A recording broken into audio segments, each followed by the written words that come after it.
네, 토마토 모닝 빅데이터 시간입니다. 미증시는 CPI 지수 발표를 앞두고 전달보다 CPI 지수가 더 떨어졌을 것이라는 기대감에 주가는 상승 마감했는데요. 한편 우리 시장은 어제 시장에서 특히 코스닥 지수의 상승이 눈에 띄는 하루였죠. 이런 가운데서도 오늘 시장 어떻게 펼쳐질지 전일 수급을 통해서 함께 미리 살펴보도록 하시죠. 네, 먼저 코스피 시장 매수 상황부터 살펴보겠습니다. 외국인들은 SK 하이닉스를 가장 많이 담았습니다. 어제 시장에서도 반도체 투톱의 시장 흐름이 견조한 가운데 외국인들은 SK 하이닉스를, 기관은 삼성전자를 많이 담았습니다. 그 밑으로는 SK 이노베이션 그리고 SK 아이테크놀로지 쪽으로도 수급이 이어졌는데요. SK 이노베이션 같은 경우에는 수익성 개선이 기대된다는 증권사 리포트가 나오면서 주가가 강세를 보였고요. 그 밑으로 SK 아이테크놀로지 같은 경우에는 어제 시장에서 2차전지 관련주들의 상승이 눈에 띈 가운데 배터리 핵심 소재인 분리막을 생산하는 SK 아이테크놀로지도 주가는 5%대 강세 흐름 이어졌습니다. 이어서 한화 에어로스페이스도 외국인들이 많이 담았는데요. 윤석열 대통령이 아랍에미리트를 방문하는 가운데 어제 시장에서 K방산 세일즈에 대한 기대감이 시장에서 부각을 받았습니다. 이에 외국인들은 한화 에어로스페이스를 많이 담았습니다.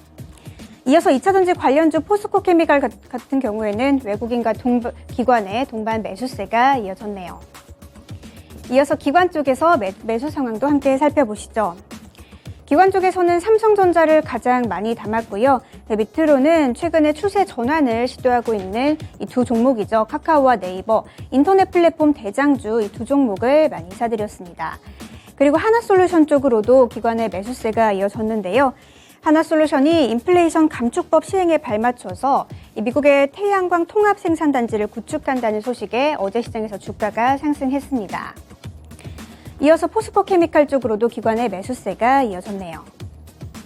이어서 코스피 시장 매도 상황도 함께 살펴보시죠.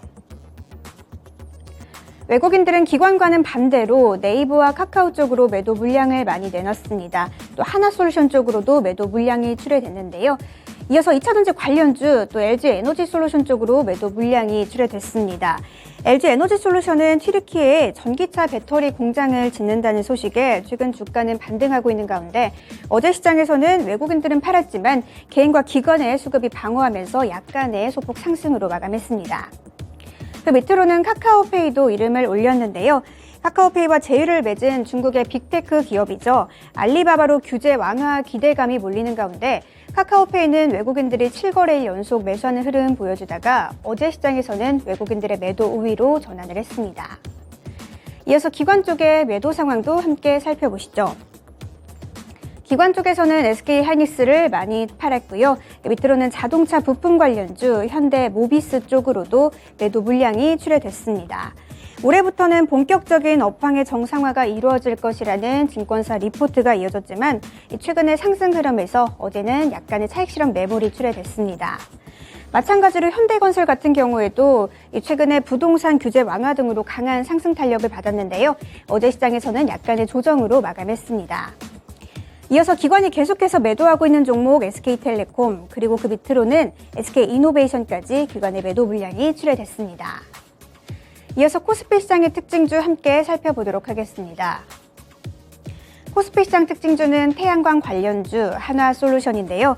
하나솔루션이 올해부터 내년까지 미국 조지아주에 3조 2천억 원을 투자해서 인곳과 웨이퍼, 또 셀과 모듈 등을 현지 생산하기 위한 태양광 통합 생산단지, 일명 솔라허브를 구축한다고 밝히면서 주가가 급등했습니다. 하나솔루션의 이번 승부수는 인플레이션 감축법을 겨냥한 것으로 현지 태양광 생산 기업을 우대하는 인플레이션 감축법의 조항에 따라서 미국으로부터 연간 1조 원을 지원받을 것으로 전망되고 있습니다. 이어서 코스닥 시장의 매수 상황 살펴보시죠. 외국인들은 에코프로와 에코프로비엠 2차전지 관련주를 차례대로 많이 담았습니다. 삼성 SDI가 BMW와 헝가리 배터리 합작 공장을 검토하고 있다는 소식에 어제 시장에서 2차전지 관련주들의 수급이 좋은 모습이었는데요. 외국인들은 이 두 종목을 많이 담았습니다. 그 밑으로는 임플란트 관련주 오스템 임플란트인데요. 치과용 임플란트 대상 물량 개발 조달 정책을 본격적으로 시행하기로 한 중국이 어제 임플란트 회사들에 대한 입찰 결과를 발표한 가운데 오스템 임플란트가 가장 많은 수량을 낙찰받은 것으로 나타나면서 주가는 강세를 보였습니다. 그 밑으로는 제약바이오 관련주 셀트리온 헬스케어인데요. 램시마와 유플라이마 같은 것에 대한 성장 동력 기대감은 있지만 성장 동력 기대감에 외국인과 기관이 동시에 담았습니다. 그 밑으로는 SAMG 엔터인데요. 최근 국내외로 티니핑에 대한 인기가 높아지는 가운데 어제 시장에서도 8%대 강세 흐름 나타나면서 다시 한번 52주 신고가를 경신했습니다. 이어서 기관 쪽의 매수 상황도 함께 살펴보도록 하겠습니다. 기관 쪽에서는 SM과 JYP 엔터테인먼트, 이 엔터주 두 종목을 많이 사들였는데요. 어제 시장에서 엔터주들 흐름 견조한 가운데 특히 이 두 종목으로는 이 4분기에 두 종목으로는 아티스트들의 활발한 활동과 콘서트 등으로 높은 이익 성장률이 기대된다는 증권사 리포트가 나오면서 기관이 이 두 종목을 많이 담았습니다. 이어서 2차전지 관련주 에코프로 BM 쪽으로도 기관의 매도세가 이어졌고요. 외국인과 마찬가지로 셀트리온 헬스케어 쪽으로도 매수세가 이어졌습니다. 이어서 코스닥 시장의 매도 상황도 함께 살펴보도록 하겠습니다. 외국인들은 온라인 결제 서비스 기업인 다나를 많이 팔았습니다. 가상자산 결제 기업인 페이코인의 서비스 종료를 앞두고 다날 쪽에 장중에 10% 넘는 상승 흐름이 이어졌지만 외국인들의 매도 물량이 나오면서 주가는 2%대 상승으로만 마감했습니다. 그 밑으로는 애플 관련주로 꼽히는 BH인데요. 최근 애플이 VR 헤드셋을 늦어도 올 상반기에는 공개할 것이라는 소식에 최근 수급이 들어오긴 했지만 어제 시장에서는 외국인들의 매도 물량이 출회됐습니다. 밑으로는 폐배터리 관련주죠. 성일하이텍 그리고 보안 관련주 안랩 쪽으로도 외국인들의 매도 물량이 나왔고요. 이 제약 바이오 관련주 제넥스 같은 경우에는 인류두종 치료 백신을 개발 중인 제넥신이 전 세계에서 4번째로 이 항암 백신의 상용화에 도전하는 가운데 외국인들은 반대로 매도 물량을 출회했습니다. 이어서 기관 쪽에서 매도 상황도 함께 살펴보시죠. 기관 쪽에서는 대한광통신을 가장 많이 팔았는데요. 최근 주가가 추락하고 있는 대한광통신으로는 기관이 어제도 엄청난 물량을 쏟아내면서 하락으로 마감했습니다. 밑으로는 게임 관련주 네오위즈인데요. 어제 시장에서 게임 관련주들도 견조한 흐름 보인 가운데 이 네오위즈 같은 경우에는 기관의 매도 물량이 출회됐습니다. 밑으로는 의료기기 관련주 비올 그리고 밑으로 오스템 임플란트 쪽으로도 매도 물량이 출회됐는데요. 이 두 종목은 중국의 물량 기반 조달 정책의 시행과 리오프닝에 대한 기대감은 있지만 기관 쪽에서는 이 두 종목을 팔았습니다.